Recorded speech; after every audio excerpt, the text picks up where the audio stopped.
सबसे पहला simple relation आता है जिसको हम कोरिलेशन कहते हैं। सेकंड आपका मल्टीपल रिलेशन आता है। तीनों आपके सिलेबस में है, आप देखिएगा एक यूनिट है आपकी, उसमें तीनों टाइप के आपके रिलेशनशिप हैं। मल्टीपल रिलेशन में क्या होता है कि जब टू और मोर देन टू वेरिएबल होते हैं, जब मोर देन टू वेरिएबल होते हैं तो आप मल्टीपल कोरिलेशन के बारे में बात करते हैं। इसमें सबकी जो है इंपॉर्टेंस बराबर होती है, ठीक है। इस टाइप का मल्टीपल कोरिलेशन आपका आता है। जैसे कि मान लीजिए हमें अपनी सेल प्रमोट करनी है, सेल निकालनी है अपनी कंपनी की, तो हम क्या करेंगे, उसके सारे फैक्टर्स पे बात करेंगे। जैसे कि आपका एडवर्टाइजमेंट हो गया, वर्कर हो गए, ठीक है, आपका रॉ मटेरियल हो गया, उसमें जो बात होगी आपकी वो मल्टीपल कोरिलेशन के से हम अपना डेटा निकालेंगे। मीन्स हमको अपनी एनुअल सेल निकालनी है, तो कैसे निकालेंगे हम, उसके अकॉर्डिंग जितने भी उसमें कोफिशिएंट आपके वेरिएबल डिपेंड हो रहे हैं, एक डिपेंडेंट वेरिएबल हो जाएगा, बाकी सारे इंडिपेंडेंट वेरिएबल हो जाएंगे। तो उस टाइप के हम किसमें पढ़ते हैं, वो मल्टीपल कोरिलेशन में पढ़ते हैं। सिंपल कोरिलेशन में हमने लास्ट टर्म में कुछ क्वेश्चंस भी कराए थे आपको। सिंपल कोरिलेशन में स्मॉल आर से डिनोट करते हैं जिसको आप, तो सिंपल कोरिलेशन में केवल 2 ही वेरिएबल्स होते हैं, ठीक है। उन दोनों में रिलेशनशिप हम निकाल लेते हैं। मीन्स हमने क्या किया, 2 का डेटा ले लिया और डेटा के अकॉर्डिंग हमने बता दिया क्या रिलेशनशिप आ रहा है, ठीक है। उसके अकॉर्डिंग हम फ्यूचर में ये प्रिजर्व करके भी ये बता सकते हैं कि क्या आउटपुट निकलेगा, या एक के अकॉर्डिंग दूसरे में मार्क्स इंक्रीज होंगे कि डिक्रीज होंगे, ठीक है। जैसे हैवी रेनफॉल हो गई तो क्या होगा, डिक्रीज हो जाएगा, या आप कितना वर्क कर सकते हैं, ठीक है। इस टाइप से जो डेटा है वो सिंपल कोरिलेशन में आप पढ़ते हैं। इसके क्वेश्चंस कुछ बताए थे, आप कहेंगे तो नेक्स्ट टर्म में आपको दोबारा बता देंगे, लेकिन आज हम थोड़ा सा एडवांस जो लास्ट टर्म में कंप्लीट हो चुका है उसको रिपीट नहीं करेंगे, नया ही बताएंगे आपको। थर्ड आपका आता है पार्शियल कोरिलेशन। ये तीनों आपके टॉपिक्स पर हैं।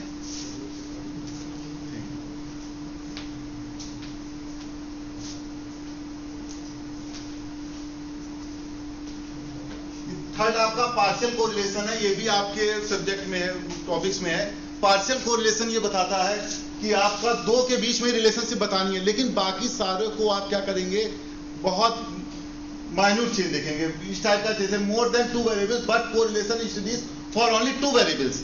हम स्टडी केवल 2 वेरिएबल्स में कर रहे हैं, तो फिर आपका सिंपल से क्या डिफरेंस हो गया, तो सिंपल से ये डिफरेंट हो गया कि जो आपका थर्ड है वो एज ए कांस्टेंट लिया गया है, बहुत ज्यादा उसको नहीं लिया गया है, बहुत माइन्यूट कर दिया गया है। ये तीनों कोरिलेशन है, किसी भी आपको डेटा को ये इसका आप यूज करते रहेंगे। यदि आपको अच्छी रिसर्च करनी है तो ये डेटा आप हमेशा ध्यान रखेंगे। इसमें सेकंड और थर्ड वाला जो है इसके फॉर्मूले में प्रूव करा देंगे, लेकिन इसका आउटपुट आपको मालूम हो, इसका एप्लीकेशन मालूम हो कि कहाँ पे इसको हम अप्लाई कर सकते हैं। डेटा आपने ले लिया, उसके अकॉर्डिंग आप अपना डेली का डेटा बना सकते हैं कि आज हमने कितना वर्क किया, या नेक्स्ट हमने कितना वर्क किया, कितना आउटपुट मिला आपको। उससे आप ये बता सकते हैं कि अपने डेटा में कि क्या इनपुट देंगे तो क्या आउटपुट मिलेगा। या जूलॉजी वाले जितने स्टूडेंट्स हुए वो बता सकते हैं कि कितना प्लांट अपना इंक्रीज किया, या कितना आपका वो रेट चेंज हो रहा है। ये सब आप इसके कोरिलेशन से आप निकाल सकते हैं। ये तीनों टॉपिक आपके हैं, बॉटनी जूलॉजी वालों को ये भी बेनिफिट मिल सकता है। सिंपल और मल्टीपल और पार्शियल तीनों आपके सिलेबस में है, जिसमें कि हम आपको एक सिंपल बता चुके हैं। मल्टीपल कोरिलेशन और पार्शियल कोरिलेशन दोनों के आज हम फॉर्मूले बता देंगे आपको, और इसके क्वेश्चंस बता देंगे। लेकिन मेन इसका एप्लीकेशन ये है पार्शियल का कि रिलेशनशिप हमें 2 में बताना है। हम 2 में रिलेशनशिप देखना चाहते हैं, ठीक है। जैसे यील्ड हो गया और फर्टिलाइजर हो गया और आपके रेनफॉल हो गया, तो हमें 2 ही पे रिलेशन दिखाना है, तीसरे को हमने क्या किया, ऐसे कांस्टेंट मान लिया। तो वो टाइप के रिलेशनशिप आपके पार्शियल कोरिलेशन में निकलते हैं, ठीक है। मल्टीपल कोरिलेशन में भी तीनों की इंपॉर्टेंस इक्वल हो जाती है, एक को डिपेंडेंट बना लेते हैं, बाकी सारे को इंडिपेंडेंट बना लेते हैं। ये तीनों चीज आपकी आ जाती है, जिसमें कि इसके अलग अलग सिंबल्स हैं, हम आपको और आगे बता देंगे। तो लास्ट टर्म में हमने आपको जो है वो मेथड ऑफ कोरिलेशन में बताया था। सिंपल कोरिलेशन में 3 टाइप के मेथड बताए थे आपको, यहाँ पे ग्राफिकली भी दिखाया था कि एक रैंक कोरिलेशन होता है 1 - 6 summation di square upon n square - 1 टेंडेंस वाला है।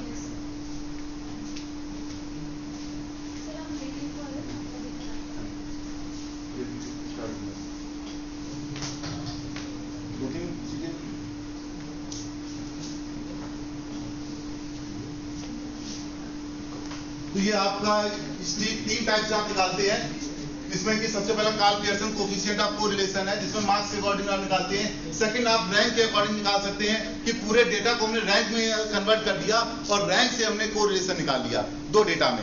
थर्ड आपका जो है वो स्कैटर डायग्राम के थ्रू निकालते हैं, जिसमें आपका बेस्ट फिट की बात आ जाती है कि बेस्ट फिट कर दिया हमने, ठीक है। तो ये आपके 3 टाइप के कोरिलेशन है। इसी के साथ कोरिलेशन में क्या होता है, वो आपका पॉजिटिव निगेटिव क्या होता है। यदि मान लीजिए आपका एक का डेटा इंक्रीज करने में दूसरा डेटा डिक्रीज कर जाए तो हम कहते हैं कि निगेटिव कोरिलेशन आएगा। यदि एक का डेटा इंक्रीज करने पर एक दूसरे डेटा इंक्रीज करे और किस रेशियो से इंक्रीज कर रहा है, तो ऐसा कोरिलेशन आपका पॉजिटिव कोरिलेशन होता है। जिस रेट से इंक्रीज कर रहा है उसकी वैल्यू निकल आती है आपकी। यदि मान लीजिए वैल्यू आपकी 0.4 5 के नियर अबाउट है, तो मतलब बहुत तेजी से इंक्रीज नहीं कर रहा है। हो सकता है कि कुछ वैल्यू आपकी डिक्रीज कर रही हो, ठीक है। तो ये चीजें आपकी आ जाती है इसमें कोरिलेशन में। इसके लास्ट टर्म में हमने आपको कुछ क्वेश्चंस भी बताए थे, डिस्कस भी किया था, फॉर्मूले भी हमने आपको डिस्कस किए थे, याद होगा आप लोगों को।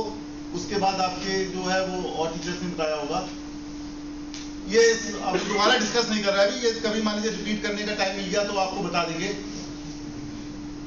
हाँ, एक रिग्रेशन भी होता है, पार्शियल और मल्टीपल कोरिलेशन से पहले हम रिग्रेशन लाइन वगैरह बता दें। रिग्रेशन क्या बताता है? रिग्रेशन एक्चुअल में ये बताता है, जैसे मान लीजिए आपने एक डायग्राम देखा, आपके रिग्रेशन भी 2 टाइप के होते हैं। एक सिंपल रिग्रेशन होता है, सिंपल लीनियर रिग्रेशन होता है, और सेकंड आपका जो है वो मल्टीपल रिग्रेशन होता है। रिग्रेशन का मेन बेनिफिट क्या है आपका?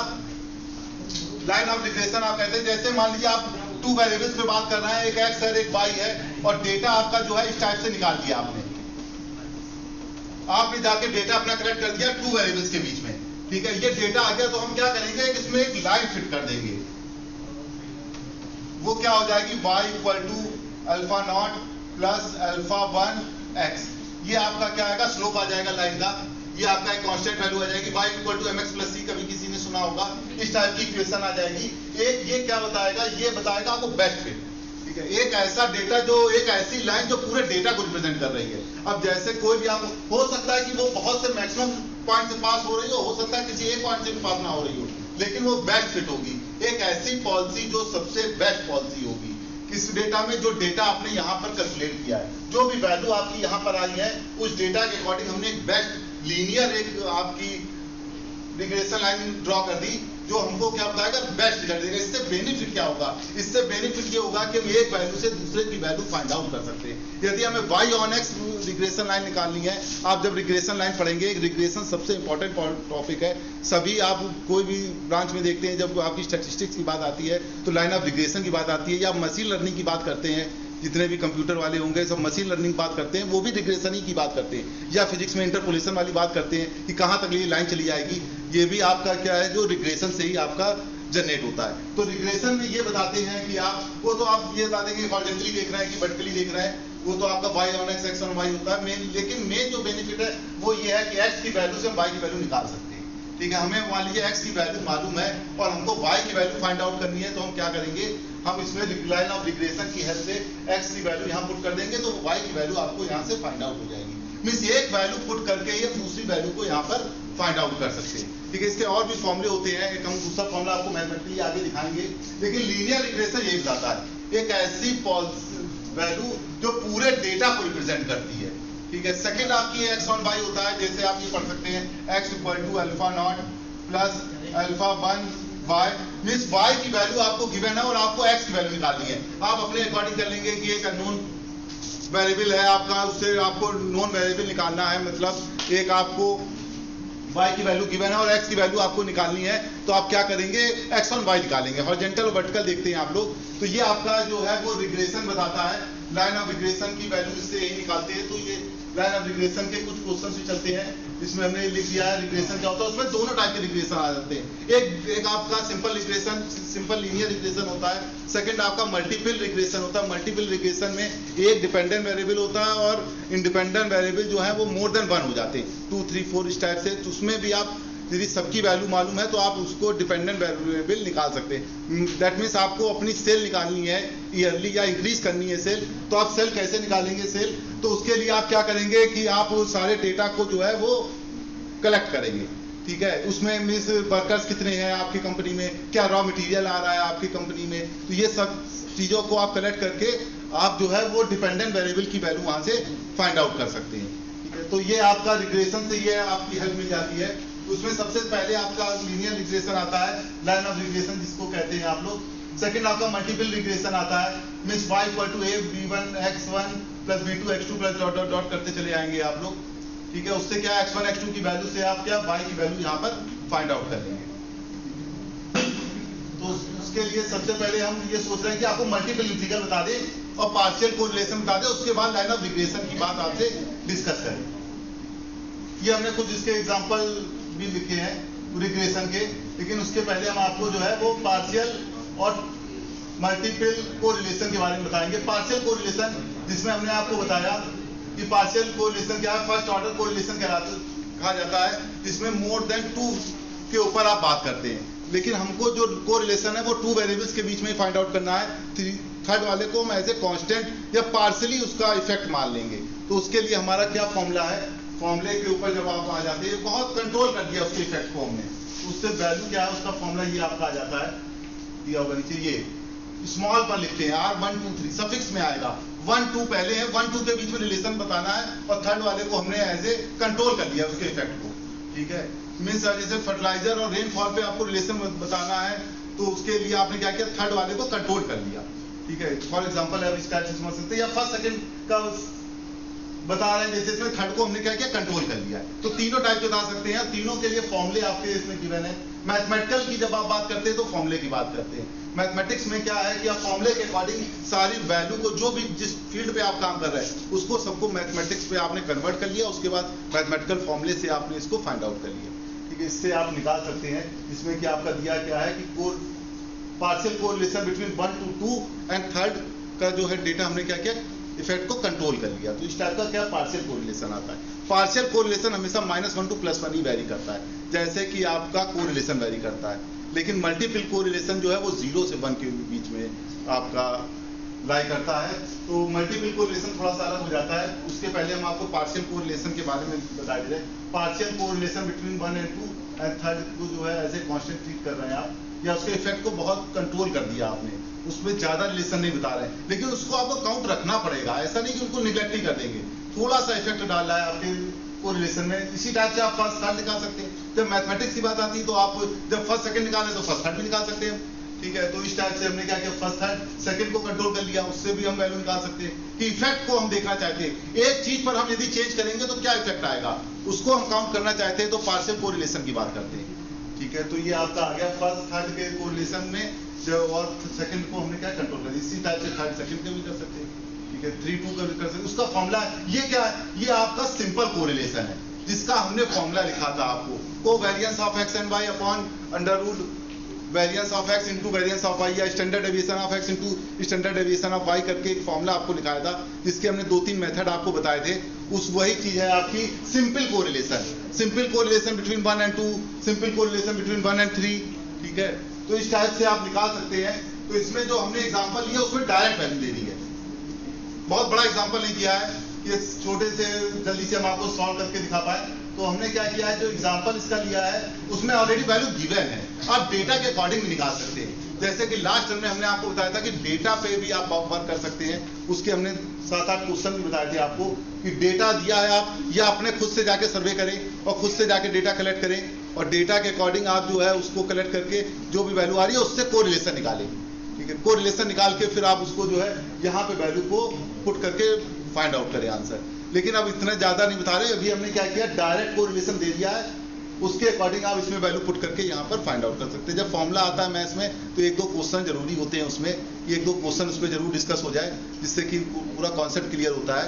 तो इसलिए जब क्वेश्चन की बात आती है तो हमने 2 क्वेश्चन लिख दिए यहाँ पर कि एक आपका ऑलरेडी गिवन वैल्यू है। ठीक है, आप चाहें तो इसमें आप पूरा डेटा जब आप देखेंगे सैंपलिंग में, तो सैंपलिंग में आपको पूरा डेटा पॉइंट ऑफ व्यू में दिया है कि डेटा दिया हुआ है, तो सबसे पहले कोरिलेशन निकालें। तो कोरिलेशन ऑलरेडी हम डिस्कस कर चुके हैं। ठीक है, यदि आप वो तो रिवीजन में चला जाएगा, दोबारा नया तो डिस्कस होगा नहीं। ठीक है, तो इसलिए जो है आप इसमें इस टाइप से देख सकते हैं कि 0.6 दिया है, 0.58 दिया है, ये डेटा दिया है। अब आपको कोरिलेशन बिटवीन 1 2 निकालना है, 3 को एज ए कंट्रोल इफेक्ट को कर दिया, तो क्या वैल्यू आ जाएगी आपकी, ये इनटू लिखा हुआ है, एक्स नहीं है वो, तो 0.3335 मीन्स डेटा पर जो है वो चेंज ज्यादा आ रहा है। ये आपको हमने बताया भी था लास्ट टर्म में भी, यदि वैल्यू 1 की ओर है मीन्स श्योर है कि आप इसकी वैल्यू इंक्रीज करेंगे तो दूसरे की इंक्रीज होगी ही होगी। ठीक है, लेकिन यदि वैल्यू जितनी आपकी डाउन होती जा रही है, उससे ये मालूम पड़ता है कि भाई जितना हम जिस रेशियो से इंक्रीज कर रहे हैं उस रेशियो से इंक्रीज नहीं हो पाएगी, थोड़ा सा उसमें जो है वो कहीं ना कहीं 1-2 पॉइंट जो है वो डाउन होते चले जाएंगे। ठीक है, सेकंड होता है जब निगेटिव कोरिलेशन आ जाता है, तो हम ये श्योर कह सकते हैं यदि हम किसी एक चीज के डेटा को इंक्रीज करेंगे तो जो है वो दूसरे का डेटा डिक्रीज हो जाएगा। जैसे कि आपकी क्लासेस का हो जाता है कि मीन्स ज्यादा आपके ऑफलाइन क्लासें हैं तो वो हो सकता है ज्यादा स्टूडेंट आ जाए, या ऑनलाइन क्लासें, वो सब डेटा चेक कर सकते हैं हम अपने अकॉर्डिंग किस टाइप से डेटा आपकी वैल्यू आ रही है। तो ये वैल्यू जो है आपकी कोरिलेशन बता रहा है किसके बीच में, फर्स्ट से थर्ड के बीच में, फर्स्ट से सेकंड के बीच में, थर्ड के इफेक्ट को हमने कंट्रोल कर लिया है। ठीक है। ठीक है, इसी टाइप से ये मैथमेटिकली काउंट है आपका। फॉर्मूला आपको यदि लर्न है, फॉर्मूला लर्न नहीं करना, अकॉर्डिंग आपने बना लिए, उसके अकॉर्डिंग आप जो फॉर्मूला जैसे बनाया आपने उसको जो है आप कैलकुलेट कर देंगे, तो यहाँ से आपकी वैल्यू निकल आएगी। ये सब टॉपिक्स आपके उसमें लिखे हुए हैं, तो डिस्कस करे जाएंगे। सेकंड एक क्वेश्चन और लिख लिया है कि 2 क्वेश्चन तो होने चाहिए किसी भी टॉपिक पे, तो 1, 2 आपका दिया है, 1, 3 दिया, सिंपल क्वेश्चन दिए हैं कि बहुत ज्यादा डिस्कशन में नहीं जाना चाहते कि आपका टेबल बना के देते हैं। टेबल से तो आप ऑलरेडी सॉल्व करना आपको सिखा चुके हैं कोरिलेशन के बारे में। तो ये आपका 1, 3 पे आपको पार्शियल कोरिलेशन बताना है, 2 के इफेक्ट को हमने क्या किया, कंट्रोल कर लिया है। तो ये वैल्यू आ जाती है आपकी, आप इसको इस टाइप से कैलकुलेट कर सकते हैं। यहाँ पे ये वैल्यू आ गई, इसका पार्शियल कोरिलेशन कुछ ज्यादा है इन कंपेरिजन ऑफ फर्स्ट वाले के, ठीक है। अब मल्टीपल कोरिलेशन की बात आ जाती है। अब आपने मल्टीपल कोरिलेशन में एक डिपेंडेंट वेरिएबल होता है, बाकी सारे इंडिपेंडेंट हो जाते हैं। वो 3, 4, 2, 3, 4, 5 जितने भी हो सकते हैं, सबका इफेक्ट काउंट करेंगे हम। यदि हम किसी एक में चेंज कर रहे हैं तो पूरे में चेंज देखना चाहते हैं, ठीक है। मींस कौन कौन से फैक्टर हमारे को इफेक्ट कर सकते हैं, सारे फैक्टर्स पे बात करेंगे। यदि मान लीजिए हम पढ़ा रहे हैं तो क्या इफेक्ट हमको जो इफेक्ट करेंगे, या ज्यादा क्वेश्चंस हो रहे हैं या क्वेश्चन नहीं हो रहे हैं, इस टाइप के सारे इफेक्ट को हम काउंट करेंगे। तो वो जो चीजें हैं आपकी मल्टीपल कोरिलेशन में आ जाती है। ये भी आपके में एक टॉपिक है मल्टीपल कोरिलेशन। तो मल्टीपल कोरिलेशन की जब आप बात करेंगे तो इसका हमने आपको बता दिया इसका क्या यूज है। इसमें एक डिपेंडेंट होगा, बाकी सारे इंडिपेंडेंट हो जाएंगे, ठीक है। तो ये फॉर्मूला आपका आ जाता है, कैपिटल R से डिनोट करते हैं। वैल्यू 0 to 1 इसकी आपकी लाइक करती है। 0 to 1 इससे 0 से रिड्यूस नहीं हो जाएगी, और सबकी वैल्यू -1 to +1 रहती है कोरिलेशन की, पार्शियल कोरिलेशन की। लेकिन टोटल कोरिलेशन की 0 to 1 आपकी वैल्यू करती है। तो पार्शियल को आपको टोटल कोरिलेशन निकालना है, जिसमें किसको हम जिसकी वैल्यू निकालना चाहते हैं, या जिसको हम डिपेंडेंट वेरिएबल बनाना चाहते हैं, तो उसको तो हम डिपेंडेंट बना लेंगे, बाकी सबको इंडिपेंडेंट कर देंगे, ठीक है। तो ये चीज आपकी आ गई। मान लीजिए 2 को डिपेंडेंट बनाना चाहते हैं, तो 2 को डिपेंडेंट बना दिया, और फर्स्ट थर्ड को हमने क्या कर दिया, वो इंडिपेंडेंट कर दिया। ये फॉर्मूला क्या आ जाएगा, तो वो अटेंडेंस हो गई सभी की, तो रिटर्न कर देंगे। तो ये आपकी वैल्यू आ गई। जैसे मान लीजिए फॉर्मूला उसी के अकॉर्डिंग आपका चेंज हो जाता है। तो फर्स्ट हम यहाँ पर जो भी है 2 पर भी बात कर रहे हैं। आप जब बुक में देखेंगे तो आपको 3, 4, 5 थोड़े से इंक्रीज होते जाते हैं फॉर्मूले। तो यहाँ पे एक सिंपल सा एग्जांपल मल्टीपल कोरिलेशन का हमने ले लिया है, जिसमें एक डिपेंडेंट है और 2 आपके इंडिपेंडेंट है। तो इस टाइप के क्वेश्चंस को हम कैसे सॉल्व करेंगे, तो आपका ये क्वेश्चन है 1, 2, 1, 3 इस टाइप से, तो आपको समझ नहीं आ रहा होगा। जब 1.23 है तो 1, 2 और 1, 3 तो बनेगा ही बनेगा। यदि 1, 2 बनना तो 1, 3 बनेगा ही बनेगा, ठीक है। तो इस टाइप के हमने इफेक्ट को देख लिया 1, 2, 1, 3, ठीक है। इस टाइप से हमने फॉर्मूला लर्न करने के लिए कोई ट्रिक बना सकते हैं आप लोग। तो ये क्या बताता है, मल्टीपल कोरिलेशन के बारे में बताता है। 2 पे डिपेंडेंट है, 1, 3 आपका इंडिपेंडेंट वेरिएबल है। तो ये आपका यहाँ से ये वैल्यू आ जाती है, क्या आ जाएगा आपका 2 आपका डिपेंडेंट वेरिएबल हो गया, और 1, 3 आपका इंडिपेंडेंट वेरिएबल हो गया। तो 2, 1 और 2, 3 कोफिशिएंट ऑफ जब कोरिलेशन की बात करते हैं आप, तो 1, 2 और 2, 3 का कोई इफेक्ट नहीं पड़ता है। तो हमने आपको जब कोरिलेशन कहा था, दोनों ही वैल्यू इक्वल ही रहती है। 1, 2 और 2, 1 उससे कोई इफेक्ट नहीं पड़ेगा। आप चाहे तो 1, 2 भी लिख सकते हैं, लेकिन लर्न कैसे करेंगे, तो उसके लिए हमने ये टाइप से देखा है 2, 1, 2, 3, ये ज्यादा इजीली लर्न हो जाएगा, ठीक है। तो लर्न भी कर सकते हैं आप लोग। मल्टीपल कोरिलेशन के बारे में आपका ये आगे बढ़ ये चीज लाइन लिखी मेन कि 0 to 1 के बीच में आपका लाई करता है, क्योंकि ये थोड़ा सा अलग हो गया है, ठीक है। पार्शियल कोरिलेशन -1 to +1 है, और आपका कोरिलेशन जो है वो भी आपका -1 to +1 है। लेकिन ये टोटल मल्टीपल कोरिलेशन जो है वो आपका क्या है, 0 to 1 है। ये चीज आपकी लिखी वो अच्छा, यहाँ आपने लिख भी दिया है कि इसका कोई इफेक्ट नहीं पड़ता है। किसका, यदि आपने 2, 3 लिखा और 3, 2 लिखा, वैल्यू इक्वल है, वो तो आपका कोरिलेशन से ही आ गया आपका। यदि आप यूनिफॉर्मिटी ले रहे हैं, और वैसे देखा जाए जब हम दूसरे वाले को कंट्रोल नहीं कर रहे हैं, तो सबको कोरिलेशन में सबका इफेक्ट पड़ेगा। यदि इफेक्ट पड़ रहा हो सबका इफेक्ट में मल्टीपल की बात कर रहा है, तो इक्वली वैल्यू आ गई ना। जब आप 1, 2, 3 ले या 1, 3, 2 ले, तो वैल्यू आपकी इक्वली आएगी, ठीक है। इक्वलिटी बनी रहती है, वहां से फॉर्मूले में भी कोई चेंज नहीं आता है। लेकिन हमेशा टोटल मल्टीपल कोरिलेशन की वैल्यू इससे इंक्रीज ही होगी। वो तो आपका 0 से 1 के बीच की वैल्यू आ रही है, तो उसी से मालूम पड़ गया। इसका बहुत ज्यादा कोई यूज नहीं है। वैल्यू तो हमेशा इंक्रीज आएगी, क्योंकि जब आप वैल्यू 0 to 1 ही ले रहे हैं तो इंक्रीज तो हो ही जाएगी वैल्यू, ठीक है। तो इसके लिए भी हमने एक सिंपल से एग्जांपल लिए हैं, फॉर्मूले का यूज करते हुए दिखाया है 2 एग्जांपल्स। फर्स्ट एग्जांपल है जिसमें सिंपल कोरिलेशन कोफिशिएंट दिया है। Simple correlation coefficient means correlation between two variables, ठीक है। मीन्स कोई भी डेटा हम किसी फील्ड पे भी वर्क कर सकते हैं, किसी भी फील्ड पर हमने माइंडसेट बना लिया और उसके अकॉर्डिंग हमने क्या किया, अपना डेटा कलेक्ट किया। दोनों सभी डेटा को हमने क्या किया, न्यूमेरिकल फॉर्म में लिख लिया, क्योंकि जब हम मैथमेटिक्स की बात करते हैं तो न्यूमेरिकल ही की बात करते हैं, कोई यहाँ क्वालिटी की बात नहीं होती, केवल क्वांटिटी की बात होती है। हमने अपने क्वेश्चन को बिल्कुल कन्वर्ट कर दिया यहाँ पर मैथमेटिकल फॉर्म में, नंबर्स पर, और नंबर्स के लिए फिर हमें एक फॉर्मूला जनरेट किया, या ऑलरेडी जो गिवन है हमको, जो और रिसर्चर जो है वो एक डेवलप करके गए फॉर्मूला, उसके अकॉर्डिंग उस पर हमने वर्क किया।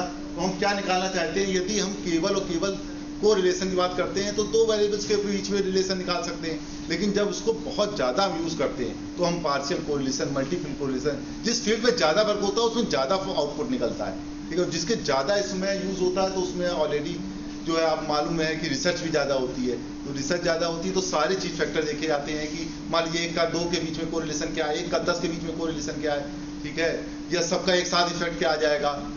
किसी 2 के इफेक्ट देखना चाहते हैं, तीसरे को हमने कंट्रोल कर दिया, वो भी थोड़ा सा इफेक्ट डाल रहा है, तो ये सब चीज़ें आ जाती है। तो मल्टीपल कोरिलेशन में भी ये आपका आ जाता है, multiple correlation coefficient capital R 1 का निकालना है, 2, 3 जो है इंडिपेंडेंट वेरिएबल है।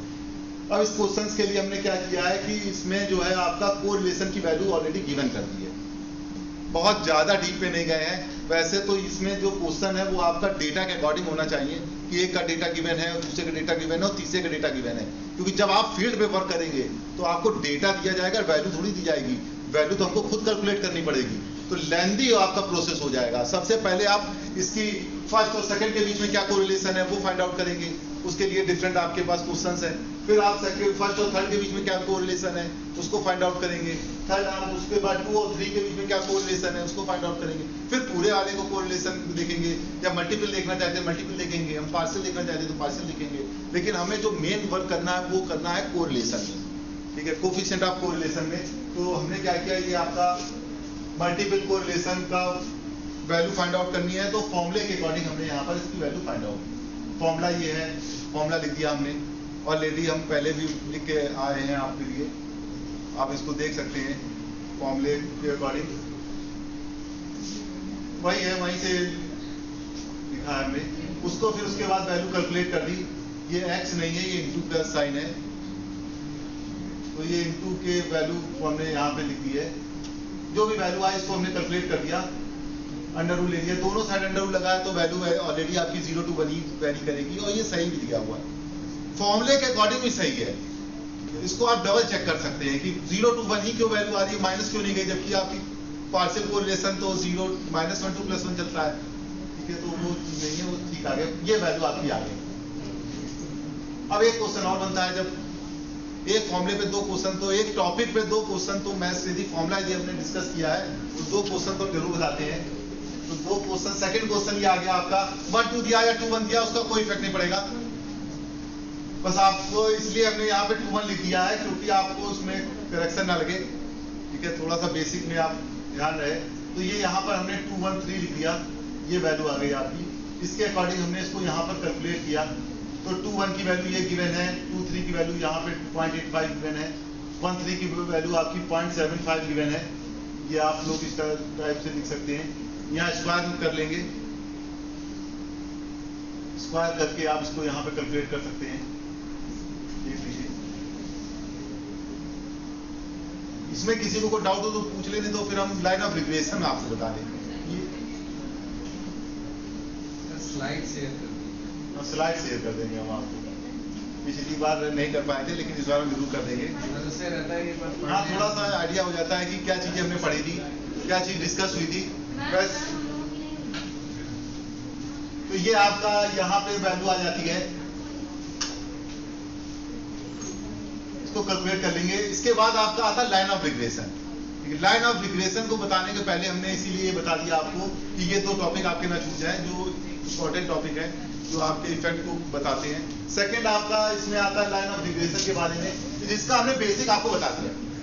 Line of regression that means एक वेरिएबल से 2 टाइप के रिलेशन होते हैं, एक सिंपल रिग्रेशन होता है और एक मल्टीपल रिग्रेशन होता है। सिंपल रिग्रेशन पर आज हम डिस्कस करेंगे, मल्टीपल यदि नेक्स्ट कोई क्लास होगी तो उसमें बता देंगे आपको। सिंपल रिग्रेशन क्या कहता है कि एक वेरिएबल आपको गिवन है, अब जब एक वेरिएबल गिवन है तो वो दोनों टाइप का हो सकता है, क्योंकि स्लोप के वजह से हमको यहाँ फॉर्मूले चेंज करने पड़ेंगे। तो जब हम एक वेरिएबल गिवन है तो हमको जो वेरिएबल निकालना है उसको हमने y लेट कर लिया, ठीक है। यदि हम उसको x लेट करते हैं तो हम यहाँ फॉर्मूला अप्लाई कर देते हैं। एक x है एक y है, जरूरी नहीं कौन सा गिवन है, आपको एक गिवन है, दूसरे की वैल्यू आपको फाइंड आउट करनी है। यही मेन आउटपुट है, ये मेन कोरिलेशन का आउटपुट आपका निकलेगा। और कोरिलेशन के फॉर्मूले से भी इसको जनरेट कर सकते हैं आप। यहाँ पे हमने दिया होगा क्वेश्चन इसका ही रिग्रेशन लाइन का।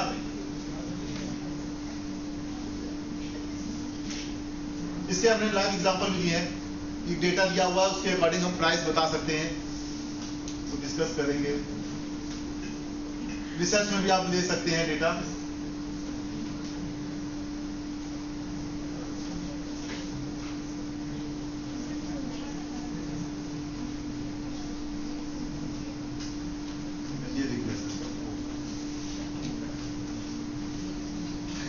रिग्रेशन लाइन का, लाइन ऑफ रिग्रेशन का ये मेन फॉर्मूला होता है, ये इसी से जनरेट होता है। ये जो अल्फा नॉट अल्फा 1 है, ये इसी से हमने लिखे हैं आपको कैलकुलेट करके।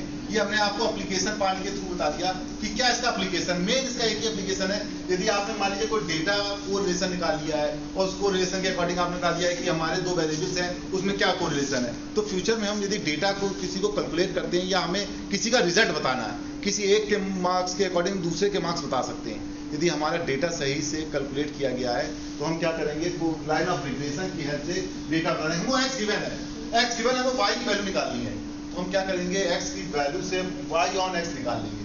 y ऑन x करके हम जो है इसको कैलकुलेट कर देंगे। ये बताता क्या है, ये बताता है ये जो डेटा आपको गिवन है।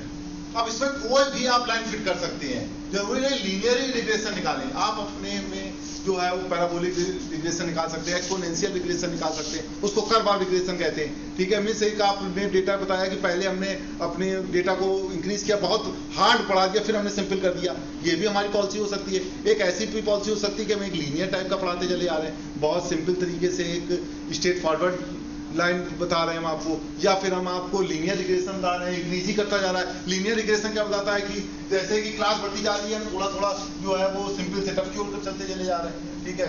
या फिर एक्सपोनेंशियल हम बता सकते हैं कि बहुत पहले सिंपल बताया, फिर एकदम से हमने हार्ड कर दिया, ठीक है। वो चीज डेटा हमने जो है वो उसके अकॉर्डिंग फिट कर सकते हैं। मीन्स आपका जो डेटा है, डेटा तो चेंज होगा नहीं। यदि हम कोई डेटा कोई भी कलेक्ट कर रहे हैं तो उसमें तो चेंज कर नहीं सकते, लेकिन हम एक ऐसी लाइन फिट कर सकते हैं जिससे कि हम एक वैल्यू को पुट करके दूसरे की वैल्यू को निकाल लेंगे, ठीक है। सबसे ज्यादा जो यूजफुल है वो आप कहीं पे देखेंगे लीनियर रिग्रेशन की बात ज्यादा आती है। लीनियर रिग्रेशन में आपका जैसे ही डेटा इंक्रीज होता जाएगा तो आपकी जो है वो लाइन भी इंक्रीज करती चली जाएगी, ऊपर की ओर जा रही है, ठीक है। तो ये आपका क्या है, इस टाइप के रिग्रेशन, ये पॉइंट जो है वो बताते हैं कि आपकी क्या डेटा की वैल्यू आई है। क्योंकि यहाँ पे हो सकता है कि मैक्सिमम पॉइंट पास हो सकता है कोई पॉइंट पास ना हो, लेकिन एक ऐसी लाइन होगी या एक ऐसी पॉलिसी होगी जिसमें सबको बेनिफिट लगेगा। यहाँ पर भी बेनिफिट जाएगा आपका, इनको भी बेनिफिट होगा।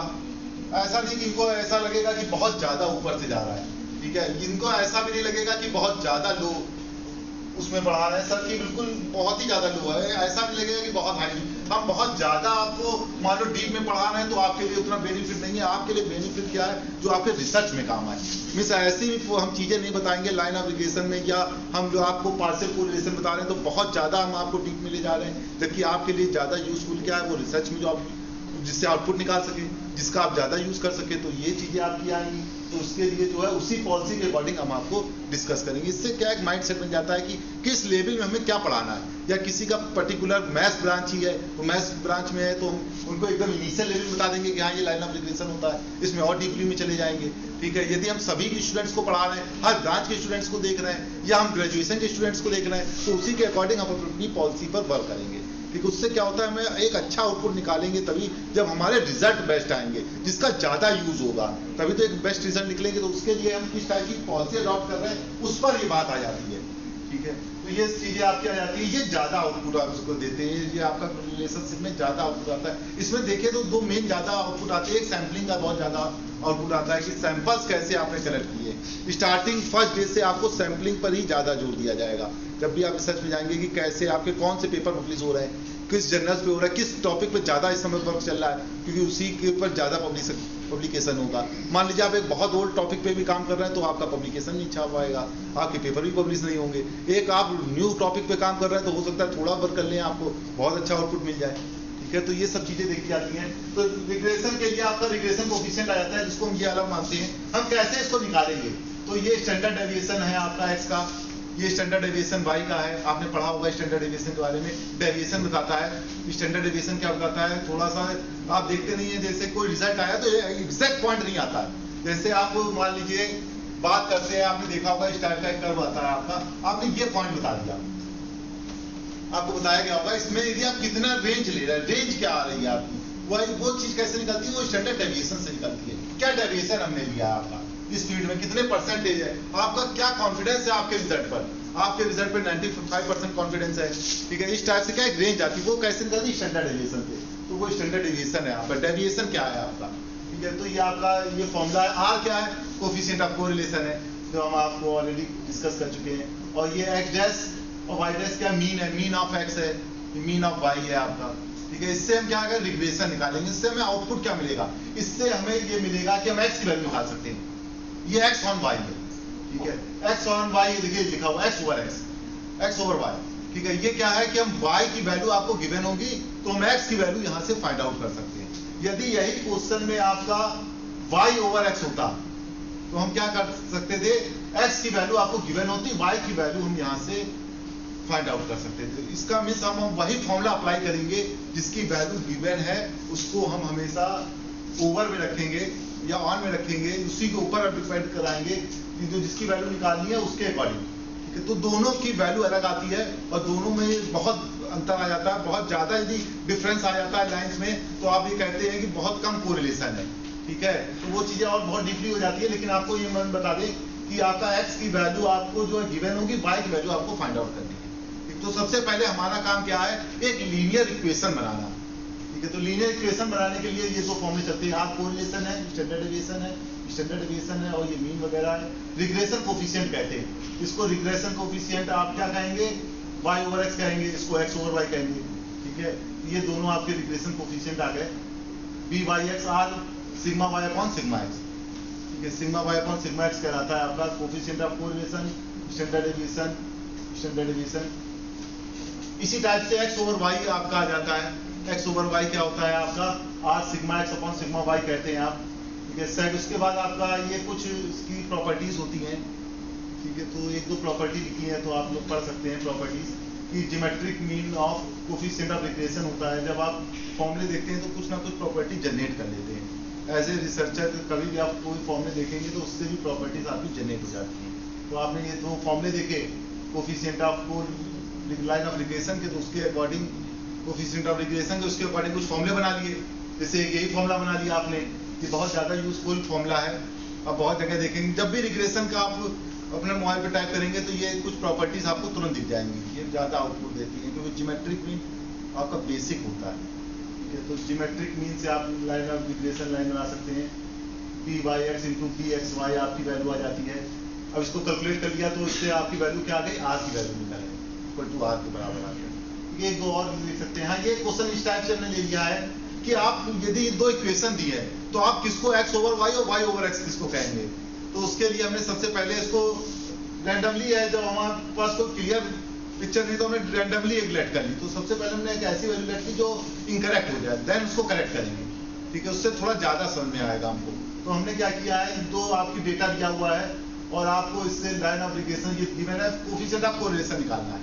ठीक है, तो कोएफिशिएंट ऑफ कोरिलेशन निकालना है तो हमने क्या किया, x इक्वल टू ये वाला रैंडमली हमने लेट कर दिया। भाई जब हम लेट कर सकते हैं तो दोनों पार्ट लेट कर सकते हैं। यदि इसमें हम y को लेट करते तो हो सकता है सही आंसर आएगा, लेकिन सबसे पहले हमने इनकरेक्ट आंसर लेट किया।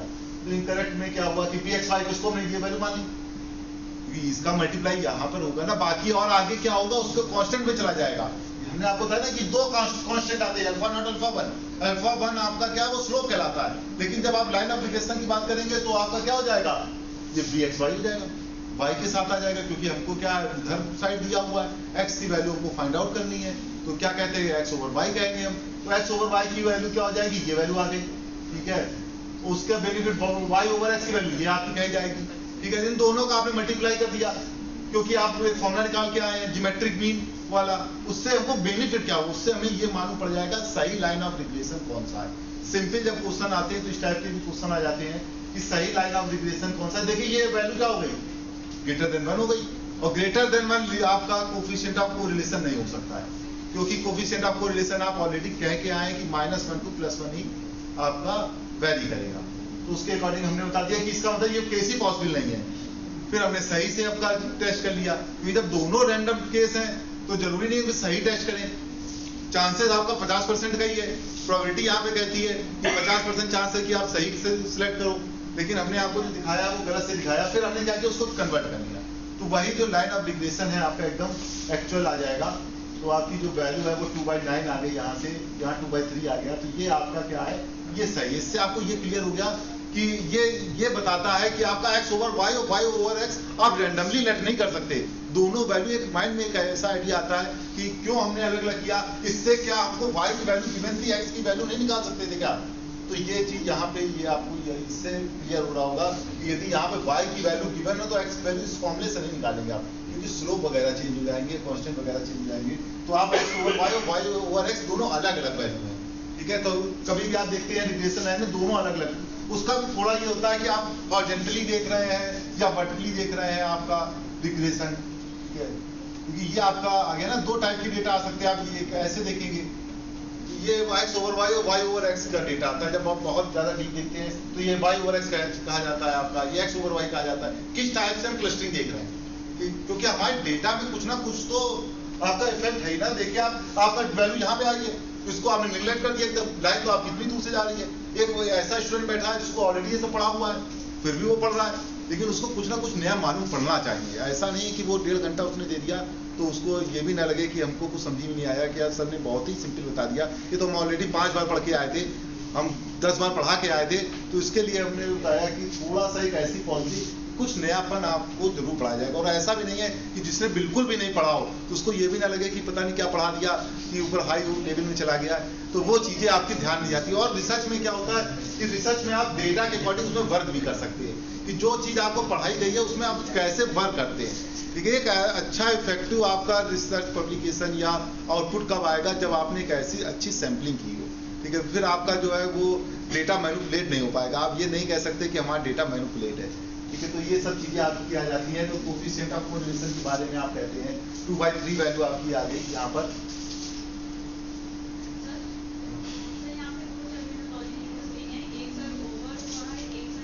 हाँ, ओवर ऑन एक ही हो गए। मतलब एक्चुअल में क्या होता है, हम आपको थोड़ा सा बता दें। आप जब वैल्यू जिसकी निकालना चाहते हैं तो y over x, that means आप इसको y इस टाइप से देखना चाहते हैं। आपको दो टाइप से आपको देखना है, मतलब क्लस्टरिंग देखनी है आपको, कितनी क्लस्टरिंग हुई, जो लाइन आपने ड्रॉ की उसमें कितनी क्लस्टरिंग आई। आप एक आप देख सकते हैं, वर्टिकली देख सकते हैं, ठीक। तो ये y ओवर x आपकी आ जाती है। हाँ, दोनों चीज एक है। हाँ हाँ, वो और लिखा, वो दोनों एक ही चीज आएंगी। हाँ, एक ही।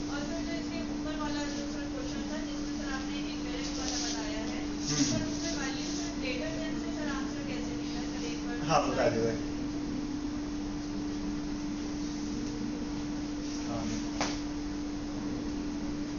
हाँ, ये आपका एक क्वेश्चन दिया हुआ है। हाँ, वो बता दें। हाँ, उसमें एक्चुअल में हमें बताना ये है कि कौन सा x ओवर y है और कौन सा y ओवर x है। हाँ,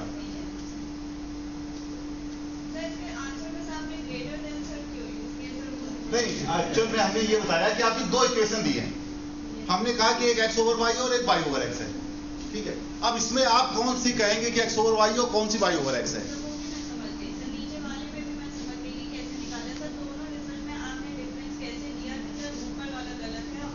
कोफिशिएंट ऑफ कोरिलेशन का एक फॉर्मूला हमने भी आपको बताया, ये वाला, कि coefficient of correlation is the geometric mean of coefficient of regression, ठीक है। ये रिजल्ट निकला।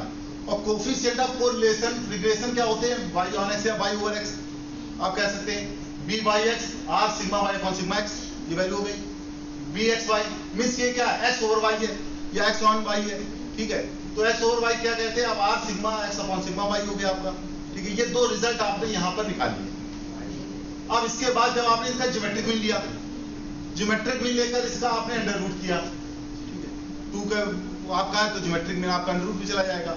उससे क्या होगा, अंडर रूट की ये वैल्यू आ गई, उससे क्या होगा, आर स्क्वायर आ गया, वैल्यू आर आ गई। आर की वैल्यू क्या होती है, आर की वैल्यू हमेशा लेस देन 1 होती है और ग्रेटर देन -1 होती है, क्योंकि ये क्या है, कोफिशिएंट ऑफ कोरिलेशन है।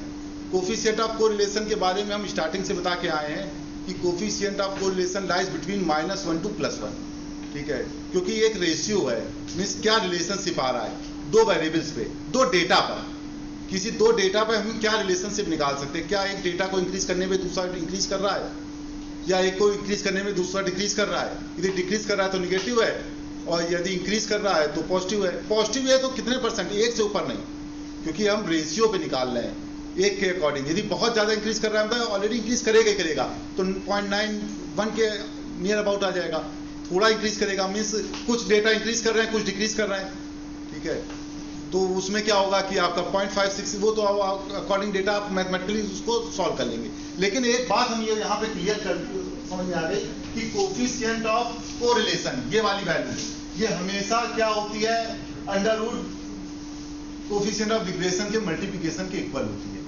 अब हमारे पास दिया हुआ है 2 लाइंस, तो 2 लाइंस में हम कौन सी आइडेंटिफाई करेंगे कि कौन सी लाइन से हम, मान लीजिए x की वैल्यू आपको गिवन है, तो कौन सा फॉर्मूला लगाएं। तो हमने कह दिया कि आपको यदि 2 लाइंस गिवन है तो हम एक वही वाले से वैल्यू निकाल पाएंगे जो y/x दी हो या y/x दी हो।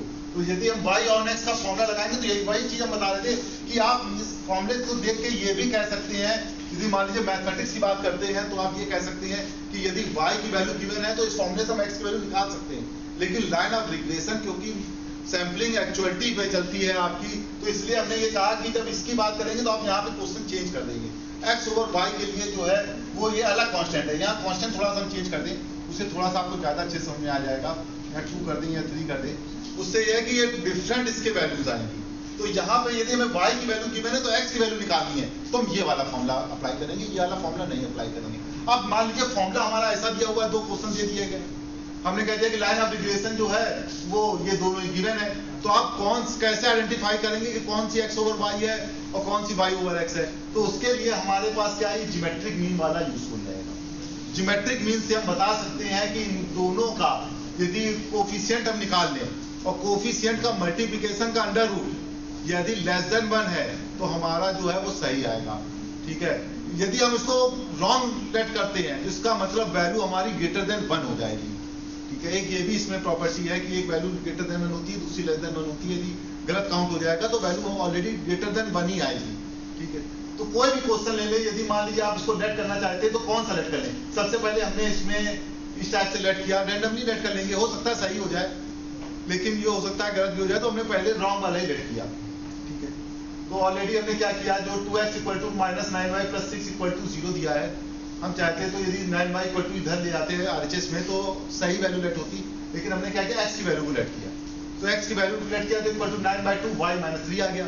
दैट मीन्स हम यहाँ से x की वैल्यू निकाल सकते हैं यदि y की वैल्यू गिवन है, यदि ये फॉर्मूला सही है तो, ठीक है। लेकिन हमने क्या किया, फिर उसके बाद इसको मान लिया ये करेक्ट वैल्यू है, तो यदि ये करेक्ट वैल्यू है तो bxy की वैल्यू 9/2 आएगी, ठीक है। सेकंड वैल्यू आपने y/x निकाला है, तो y/x में आपने ये लेट कर लिया कि ये वैल्यू आपको ये गिवन है आपकी, ठीक है। इसमें y/x दैट मींस आप y = 1/2x + 1/2 निकाल लेंगे।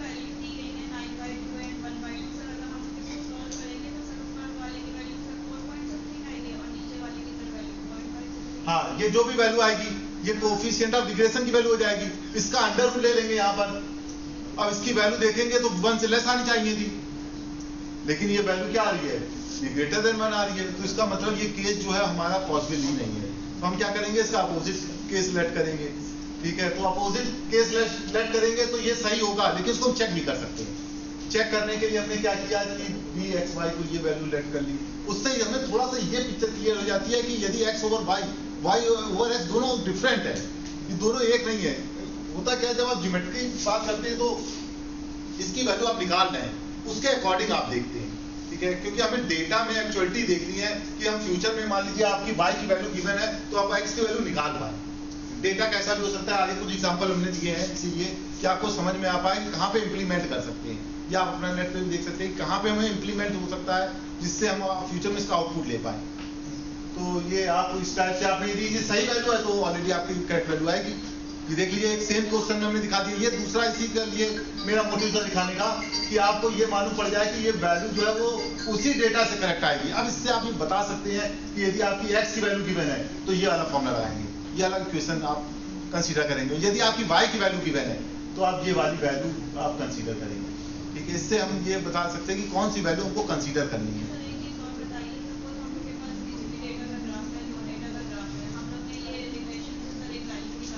हाँ नहीं, आप हम आपको बता दें, यदि आपके पास डेटा गिवन है, मान लीजिए आपके पास डेटा गिवन है ये वाला, ठीक है। अब आपने क्या किया, अब पहले आप अपने डेटा पे काम कर रहे हैं, सेकंड आपको उसका आउटपुट निकालना है। यहाँ पे दो डिफरेंट चीजें हो गई। देखिए, आपने पहले अपने डेटा पे काम किया और आपने कोफिशिएंट लाइन ऑफ रिग्रेशन निकाल लिया, ठीक है, उससे आपको फॉर्मूला जनरेट हो गया। फ्यूचर में कभी भी आपको कोई भी मान लीजिए किसी दो वैल्यू पर आपने वर्क किया और उससे एक आउटपुट निकल आया आपको। अब फ्यूचर में किसी भी एक डेटा की वैल्यू गिवन होगी तो लाइन ऑफ रिग्रेशन से आप दूसरे की वैल्यू फाइंड आउट कर सकते हैं। ये आपको आउटपुट मिलेगा इसका। मीन्स हमारा जो मेन सैम्पलिंग का जो मोटिव ये है कि फर्स्ट तो आपको अपने डेटा पे काम करना है। मान लीजिए आपका भी कोई क्लास चल रही है तो उसका पहले क्लास के बाद ये आउटपुट देखा जाएगा, क्या आउटपुट हुआ, क्या चेंजेस आए, क्या प्री पीएचडी कोर्स वर्क की रिक्वायरमेंट है कि सबको जरूरी कराया जाएगा, फर्स्ट पेपर की क्या रिक्वायरमेंट है, क्या और इंक्लूड किया जाए, स्टूडेंट जो ऑलरेडी कर चुके हैं उनसे डेटा कलेक्ट किया जाएगा, वही चीज आपकी नए में इम्प्लीमेंट कर दी जाएगी। तो ये आपका डेटा पे काम होता है। तो आपका यहाँ पे दो चीजें हो गई, एक तो आपने अपने डेटा पे काम किया जो आपने ऑलरेडी कलेक्ट करा था, उससे अकॉर्डिंग आपने कोरिलेशन निकाल लिया या आपने लाइन ऑफ रिग्रेशन निकाल लिया, उससे आपको एक वैल्यू फाइंड आउट हो गई। अब फ्यूचर में फिर आपको बार बार डेटा कलेक्ट करने की जरूरत नहीं है। वही हमने आपको बताया कि मान लीजिए हम अपने क्लास में एक बार हमने सर्वे कर लिया, आप कोई भी क्लास पढ़ाते हैं तो ऑलरेडी आपने सबके मार्क्स कलेक्ट कर लिए और दूसरे टीचर्स के भी मार्क्स कलेक्ट कर लिए, उसके अकॉर्डिंग आपने डेटा बनाया। तो आप देखेंगे यदि हम अपने स्ट्रेटजी में कोई चेंज नहीं कर रहे हैं तो मार्क्स भी चेंज नहीं होंगे, हो सकता है स्टूडेंट चेंज हो जाए। वही उसी टाइप से जैसे कि परसेंटेज स्टिल हो जाते हैं, हम कहते हैं कि मेरे 65% आ रहे हैं और सेम हमने मेहनत की और 65 के 1-2% का ही वेरिएशन आ रहा है, बहुत ज़्यादा चेंज नहीं आ रहा है, तो उसके मीन्स आपको अपनी स्ट्रेटजी में चेंज करना पड़ेगा। तो स्ट्रेटजी में आप यदि चेंज करेंगे तो ही आपके मार्क्स इंक्रीज होंगे। हो सकता है कि आपकी क्लासेस बढ़ती चली जाए लेकिन आप मार्क्स देखेंगे तो उसी के आसपास आपको दिखते रहेंगे। उसके लिए ये बताया जाता है कि आप अपनी स्ट्रेटजी चेंज करें। तो स्ट्रेटजी चेंज करें, दैट मीन्स वहाँ पर भी डेटा हर जगह कोरिलेशन है, रिग्रेशन है, सैम्पलिंग है, तो वो आप इस टाइप के सर्वे देख सकते हैं कि किस टाइप का आपका इफेक्ट आ रहा है। तो आप देखें बहुत ज़्यादा चेंज नहीं होते। चेंज कब होगा, जब आप अपनी स्ट्रेटजी में चेंज करें, आप मेहनत ज़्यादा करें। ये क्यों कहा जाता है, जो आपके मार्क्स आ रहे हैं तो आप कहते हैं कि दूसरा स्टूडेंट जिसने बिल्कुल मेहनत नहीं उसके मार्क्स ज़्यादा आ गए और एक दूसरा स्टूडेंट जो बहुत मेहनत कर रहा है नहीं आ पा रहे हैं, तो उसको अपनी स्ट्रेटजी चेंज करनी चाहिए। ठीक है, तो वो जरूरी नहीं है कि जिसके ज़्यादा आ रहे हैं उसको ऑलरेडी ज़्यादा आएंगे, उतनी मेहनत में आएंगे, लेकिन उसको और ज़्यादा रिगेन करना है तो उसको अपनी स्ट्रेटजी में चेंज करना पड़ेगा। ठीक है, तो ये सब चीज़ें यहाँ से मालूम पड़ जाती हैं आपको, तो नहीं तो आपके मार्क्स जो है स्टिल हो जाएंगे। तो ये आपका मालूम पड़ जाता है कि कैसे आप डेटा निकालना चाहते हैं। डेटा पर जब आप काम करते हैं तो आपको बहुत से अच्छे आउटपुट मिलते हैं, वो चीज़ें मालूम पड़ती है जो हम ऑलरेडी देखते आ रहे हैं, लेकिन जब हम डेटा के अकॉर्डिंग देखते हैं तो उससे हम रिजल्ट निकाल लेते हैं उसका। तो ये चीज़ आ गई। फिर इसी पर एक क्वेश्चन हमने ले लिया है, आपका डेटा में गिवन वैल्यू है, डेटा के अकॉर्डिंग आप कैसे सॉल्व करेंगे। उस समय जो है वो आपको हमने जब पार्शियल कोरिलेशन और मल्टीपल कोरिलेशन बताया तो उस समय डेटा पे इसलिए बताया कि बहुत ज़्यादा लेंथी क्वेश्चन हो जाता एक, लेकिन इसमें आपका रिग्रेशन ज़्यादा इंपॉर्टेंट है और नया टॉपिक भी है क्योंकि कोरिलेशन ऑलरेडी हम डिस्कस कर चुके थे, तो पार्शियल कोरिलेशन और मल्टीपल कोरिलेशन तो उसी में इंक्लूड हो गया। लेकिन लीनियर रिग्रेशन की जब बात आती है तो हमने ये क्वेश्चन यहाँ पर ऐसा डिस्कस कर लिया जिसमें डेटा आपका गिवन है, उसके अकॉर्डिंग आप इसको सॉल्व करना चाहते हैं। तो डेटा जब गिवन है तो उसके लिए कोरिलेशन के बहुत से मेथड है, इसमें सबसे सिंपल वाला क्वेश्चन हमने लिया है। डेटा आप देखेंगे तो टफ ही दिखेगा आपको, बहुत ज्यादा फॉर्मूले चेंज दिखेंगे, तो सबसे सिंपल जिसमें मीन जो है वो एक्चुअल वैल्यू आ जाए, पॉइंट में ना चलिए। मीन पॉइंट में जाएगा तो आपको जाइड फॉर्मूला अप्लाई करना पड़ेगा, लेकिन आपने क्या किया, वो जब 5 वैल्यू आ गई, कैलकुलेशन कम हो जाता है, इससे कैलकुलेशन कम हो जाता है तो कॉन्फिडेंस बढ़ जाता है मैथमेटिक्स के टीचर का। तो ये आपने डेटा यहाँ पे लिख दिया है, x की वैल्यू लिख दी है, डेटा आपको गिवन है, y की वैल्यू दी है, तो इसको कैसे आप कैलकुलेट करेंगे, तो टोटल निकालेंगे। तो पहले एक आप तो देखिए डेटा गिवन है, कोई भी डेटा हो सकता है, आपने जाके खुद से कलेक्ट किया है, 1 2 3 आपने लिख दिया है, क्योंकि सिंपल की बात कर रहे हैं तो ज्यादा कैलकुलेशन ना करना पड़े, इसलिए हमने एक में तो ऐसे वैल्यू लिख दी, थोड़े दूसरे में चेंज करके लिख दी। हो सकता है इसमें भी चेंज हो, लेकिन सिंपल कैलकुलेशन के लिए हमने क्या किया, एक ऐसी वैल्यू लिख ली है जो ऑलरेडी सब में ज्यादा इंक्रीज करनी है, दूसरे में भी बहुत ज्यादा इफेक्ट नहीं आ रहा है। अब इससे आप क्या निकालेंगे, लीनियर रिग्रेशन निकालना है आपको। x ओवर y की वैल्यू अलग आएगी और y ओवर x की अलग आएगी, x ओवर y की अलग आएगी, y ओवर x की अलग आएगी। दोनों अलग अलग हम कैलकुलेट कर सकते हैं। क्यों? फ्यूचर के लिए। ये जितना भी हम वर्क करते हैं सैम्पलिंग में वो फ्यूचर के लिए करते हैं। कोरिलेशन निकालेंगे, क्या इफेक्ट आएगा, कोरिलेशन निकालेंगे, फ्यूचर में मार्क्स नंबर बता पाएंगे। ठीक है, अभी तो हम अपने डेटा पे ही काम करेंगे, देन उसके बाद हम जो है उसको और आगे प्रोसीड कर देंगे। तो ये सबसे पहले आ गया आपका मीन, आ गया मीन ऑफ वाई, आ गया आपका डेटा। अब इसको आपने कैलकुलेट किया तो सबसे पहला वाला सिंपल फॉर्मूला लगा दिया हमने, x dash small x capital x minus 5 कर दिया, 5 मीन है। ठीक है, वाई कैपिटल वाई माइनस 12 कर दिया, तो ये वैल्यू आ गई एक्स वाई। क्योंकि फॉर्मूला क्या है, फॉर्मूला ये वाला है, ये ऑलरेडी डिस्कस हो चुका है एक बार कोरिलेशन का, देख लीजिएगा, नहीं तो हम इसके नोट्स में सेंड कर देंगे आपको, तो आप अपना पढ़ सकते हैं कोरिलेशन कोफिशिएंट का। तो ये कोफिशिएंट का कोवेरिएंस होता है, covariance upon under root variance भी कह सकते हैं इसको। यदि आप अंडर रूट में कहेंगे तो वेरिएंस कहेंगे, यदि आप अंडर रूट में नहीं कहेंगे तो स्टैंडर्ड डेविएशन कह देंगे। ठीक है, तो ये आपने डेटा कलेक्ट कर लिया। कैलकुलेशन बहुत इजी है इसकी, टफ कैलकुलेशन का नहीं लिया हमने, जानबूझ के एक सिंपल कैलकुलेशन का क्वेश्चन लिया है जिससे कि आप कैलकुलेट कर पाए, एक ऐसा क्वेश्चन जिससे कि आप सीख पाए, ना कि कैलकुलेशन में उलझ जाए। ठीक है, दो टाइप के क्वेश्चन होते हैं, मैथ्स होती है तो बहुत से टाइप के क्वेश्चन बन सकते हैं। आपका कैलकुलेशन टफ हो सकती है, आपका फॉर्मूले टफ हो सकते हैं। ठीक है, तो इसमें केवल आपका जो है वो आउटपुट निकालना है हमको सिंपल कैलकुलेशन से। तो सिंपल कैलकुलेशन की बात है तो आपने इसको कैलकुलेट कर लिया, इन दोनों की वैल्यू 0 यानी कि यहाँ पे आपने स्मॉल एक्स स्मॉल वाई जो ऑलरेडी आपका क्या है, ये वाली इससे डिनोट किया गया है, एक्स डैश एक्स बार वाई बार आता है, आपका मीन कहा जाता है इसको आपने कैलकुलेट कर दिया, यहाँ पे ये वैल्यू निकाल ली। एक एन भी होता है इसमें, वो कैंसिल हो गया ऊपर नीचे। जिन्होंने फॉर्मूला बहुत ज्यादा डीपली पढ़ा होगा उनको मालूम होगा कि एक स्मॉल एन करके एक वैल्यू आती है टोटल में, जिसमें आता है तो वो कैंसिल हो गया, इसलिए वो नहीं लिखा गया, डायरेक्ट का फाइनल फॉर्मूला लिख दिया हमने। वैल्यू लेकिन हमेशा 1 से कम होगी। डेटा आप देख रहे हो इंक्रीज है, 0.95 है, तो हम बता सकते हैं फ्यूचर के लिए कि यदि एक के मार्क्स बढ़ेंगे, एक का डेटा इंक्रीज होगा तो दूसरे का ऑलरेडी इंक्रीज होगा ही होगा, उसमें हमें काम नहीं करना, डायरेक्ट हम कह सकते हैं। तो ये आपका आ गया। अब हमें मेन आउटपुट क्या है, ये तो आपका ऑलरेडी पिछला वाला हो गया, मेन है वो रिग्रेशन निकालना। रिग्रेशन से हम क्या कर सकते हैं, यहाँ से एक से दूसरे वैल्यू नहीं निकाल सकते, क्योंकि एक से दूसरे वैल्यू कैसे निकालेंगे, आपकी वैल्यू तो बहुत डिफर हो रही है।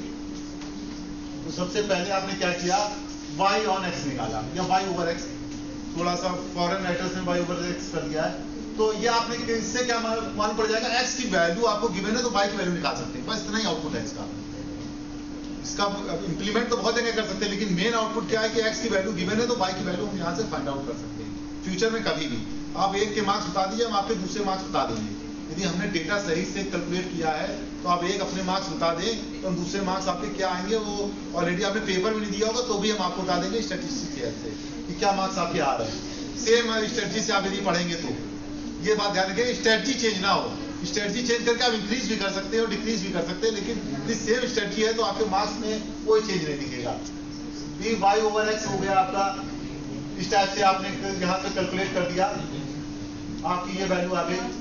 ये कैलकुलेट की एक्चुअल में वैल्यू दोनों आपकी कैंसिल हो रही है, वैसे तो वैल्यू चेंज हो जाती है, सिंपल कैलकुलेशन में ज्यादा सिंपल हो गया, वैल्यू दोनों कैंसिल आउट हो गई तो वैल्यू आपको यही आ गया।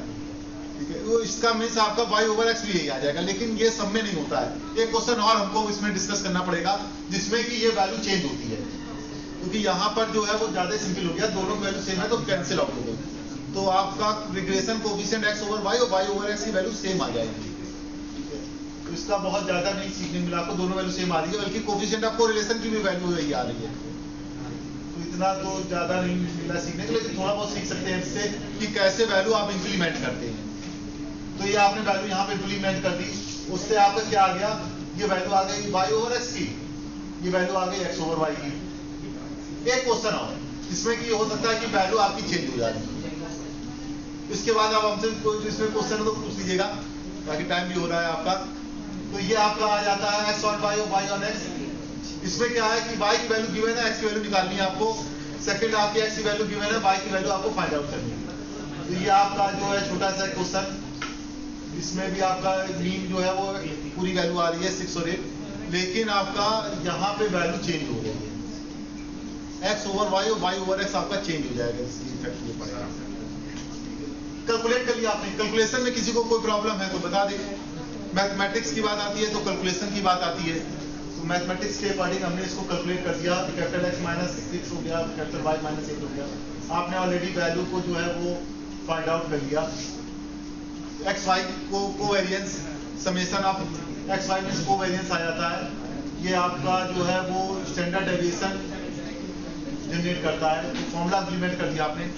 फॉर्मूले भी 2-3 टाइप के हैं कोरिलेशन में, कि आपकी एग्जैक्ट वैल्यू आ रही कि नहीं आ रही, आपका डेटा जो है आपने एज्यूम मीन लेट किया है तो ये आपका आ जाएगा, इसमें नहीं है, डायरेक्ट ही आया आपका। आप यहाँ देख सकते हैं, आपने x ऑन y निकालना चाहे तो आप x on y means y की वैल्यू गिवन होगी, x की वैल्यू हम निकाल सकते हैं। ये वैल्यू आ गई आपकी, ये वैल्यू इंक्रीज हो सकती है, कोफिशिएंट ऑफ कोरिलेशन वो रिग्रेशन, इसमें कोई बाउंडेशन नहीं है। आपने फॉर्मूले जनरेट कर लिए, ये थ्योरम थी। इसका यूज कहाँ करते हैं, तो यूज के लिए आपको एक हमने बहुत सिंपल सा क्वेश्चन लिखा है कि क्या यूज आएगा इसका। भाई हमने इतना पढ़ लिया तो क्या यूज आया इसका, तो इसके लिए जो है वो हमने एक बहुत सिंपल सा क्वेश्चन लिखा है कि डेटा आपको गिवन है, ऑलरेडी इसमें हमने बहुत ज़्यादा कैलकुलेशन में नहीं उलझाया है।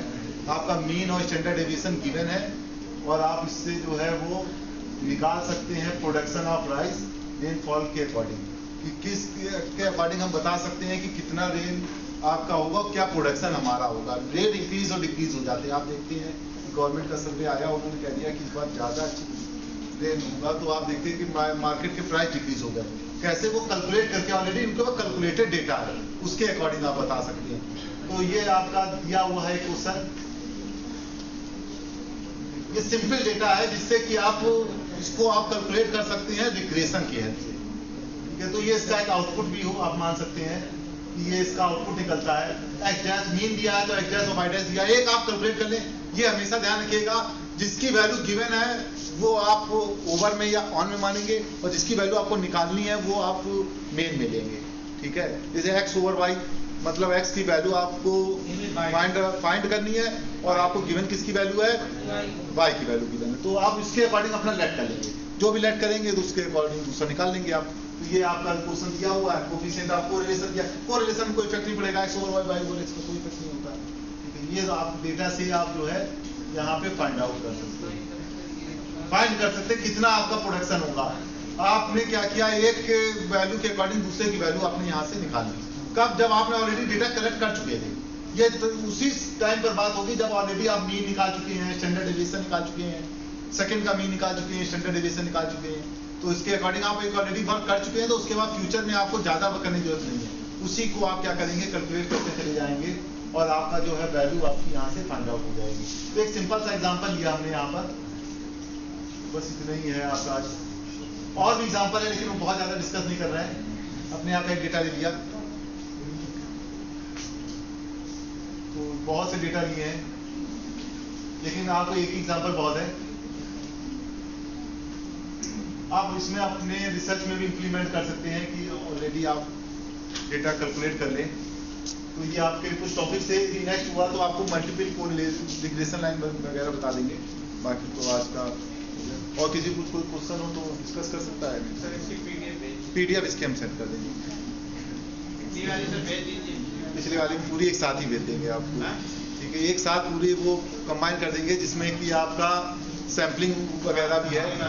सैम्पलिंग वाला थोड़ा ज़्यादा इंपॉर्टेंट हो जाता है। सैम्पलिंग वाले में कितने टाइप की सैम्पलिंग होती है, सैम्पलिंग से हम क्या आउटपुट निकाल रहे हैं, क्या हम उसको इम्प्लीमेंट कर सकते हैं अपने रिसर्च में, या हमें जो आउटपुट लेना है उसमें, तो वो सब चीज़ें आप वहाँ से सीख सकते हैं। ग्रुप में भेजेंगे, ग्रुप में क्या किसी को एक को भेज देंगे, कोई भेज देगा।